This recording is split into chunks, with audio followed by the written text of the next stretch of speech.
నేను కూడా వెళ్ళాను పర్సనల్గా. అక్కడ ఒక పాస్టర్ గారిని కత్తులతో పొడిచి చంపేసినప్పుడు లోకల్ పాస్టర్స్ యూపీలో వచ్చి కనీసం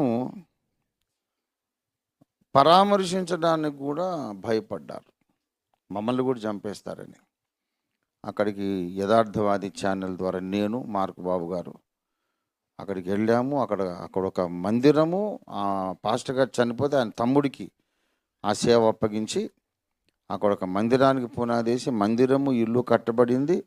ఆ పాస్టర్ గారికి ఒక పాప ఉంది, టీనేజర్. ఏం చదువుకుంటామంటే నేను నర్సింగ్ చేస్తాను అయ్యగారు, నాకు ఆశ ఉంది. నాన్నగారికి చెప్పాను, నాన్నగారు చనిపోయారు ఇప్పుడు. అంటే లేదు పర్వాలేదమ్మా, ఆ నర్సింగ్ ఏదో మేము చదివిస్తాం అని చెప్పి ఆ అమ్మాయి నర్సింగ్ కోర్సులో చేర్పించడం, ఫీజు కట్టడం కూడా జరిగింది. So we're doing certain things. అన్నీ నేను చెప్పను, 24 hours I'm on the job. అన్ని చిన్న